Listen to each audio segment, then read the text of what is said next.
What we tend to take for granted about time is often wrong. We treat it like a strip of film running the same way for everyone.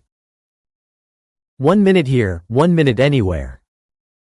That's how every day unfolds. That's how every clock appears to work. So the idea feels natural. If light has a fixed speed, then getting close to that speed must freeze time. The intuition is clean. The logic seems straightforward. The problem is that the final line of that reasoning doesn't belong in the same notebook as the rest. Why does the common belief sound plausible? Because in ordinary experience, time behaves like an independent counter. Whether you walk, run, or stand still, the clock keeps ticking. Meanwhile, light seems like nothing more than something incredibly fast, a perfect projectile slicing through space. But there is one detail that destabilizes the notion of time stopping. Relativity is not a trick of perception. It is a rule about how we measure. And when measurements change, it's not just a number on a display that shifts. The very way space and time interlock to describe an event changes with it. Imagine a clock with no gears, no hands, no pendulum. Just two mirrors, one above the other, and a pulse of light bouncing between them. Each time the light hits a mirror and returns, that's a tick. Place it beside you. The photon's path is straight up and down, always the same. Now let that same clock rush past you at high speed, as if it were on a speeding train. Here the most rigid rule of modern physics comes into play. You will still measure the light moving at exactly the same speed. Not a little slower because the clock is moving. Not a little faster because it's being pushed, always the same. And then something unavoidable happens. If the clock is moving horizontally while the light bounces, the light has to chase the mirrors. Its path can no longer be purely vertical. It becomes diagonal. It becomes longer. But the speed of light remains identical. So a longer path requires more time. The result? The moving clock, as seen by you, ticks more slowly. Not because it's faulty. Not because it's under stress. Because of pure geometry. That is time dilation. And it is why the phrase, "time slows down when you go fast," is not poetic shorthand but a numerical consequence. If you move close to the speed of light, every process that can serve as a clock slows down in my frame of reference. Not just a clock made of mirrors. Anything. Chemical reactions, atomic oscillations, radioactive decay. Even the electrochemical signals coordinating your muscles and your thoughts. From the outside, I see your body become a slower chain of cause and effect. This is not an idea confined to textbooks. Some particles created by cosmic rays, muons, are unstable and, at rest, would live so briefly that they should never reach the ground. And yet they do. They arrive because they travel at enormous speeds and, for us observing them, their internal clock is dilated. They live longer in our frame of reference. In laboratories, the same logic appears in particle accelerators, where particles near light speed exhibit altered decay times exactly as predicted. And there is an even closer example. Navigation satellites must correct their clocks, because between orbital velocity and gravity, time does not flow exactly as it does on Earth's surface. Without those corrections, calculated positions would drift noticeably day after day. So far, everything seems to confirm the myth: more speed, more slowing. Then why not push it all the way? Because the final step isn't a step, it's a wall.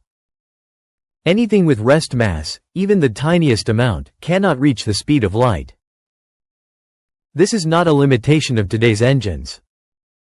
It is a constraint built into the very structure of relativity.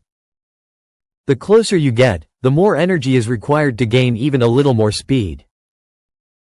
And that required energy grows without bound. Each push adds less velocity and demands more cost. It's like trying to touch a line that retreats as you approach it, retreating in such a way that it can never be grasped. This is where the misleading phrase arises. At the speed of light, time stops. Seen from the outside, as a mathematical limit, time dilation tends toward infinity. From my perspective, a traveler approaching light speed appears increasingly slowed. But that limit is not a physically reachable state for a material body. It is a theoretical boundary. It helps us understand the shape of the laws, not describe an experience a human being could ever actually live. At this point, many try to say, fine, then let's look from the point of view of light. Here we must be ruthless with words. Light does not possess an inertial frame of reference in which it is at rest. And if you cannot define a state of rest, you cannot define a proper time in the usual sense. The image of a photon checking its watch and seeing zero is a powerful metaphor, but it is not a physically constructible perspective. There is no observer traveling alongside a photon while remaining an observer in the strict sense of the term. And yet, even without that impossible viewpoint, there is an effect that feels almost magical, and it is entirely real. If you travel at relativistic speeds, everything on board remains normal for you. Breath remains breath. Heartbeat remains heartbeat. Your clock does not struggle, but outside, distances along your direction of motion contract. The stars ahead appear closer. A journey that lasts centuries for those who stay behind can become, according to your own clock, an interval compatible with a human lifetime.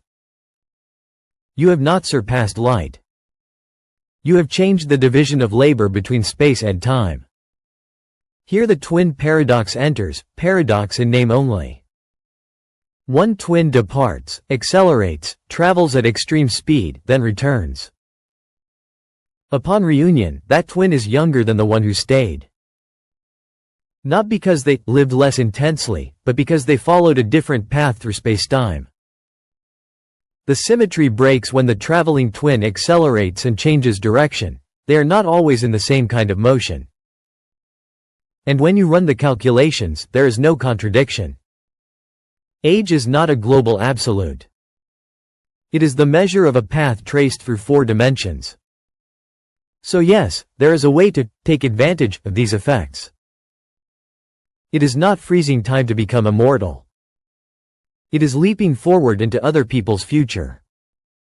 It is a form of time travel toward the future that requires no portals or spells, only speed and physics. But the cost is not narrative, it is engineering. To propel a crude vehicle to significant fractions of light speed demands immense energy. It requires protection from radiation.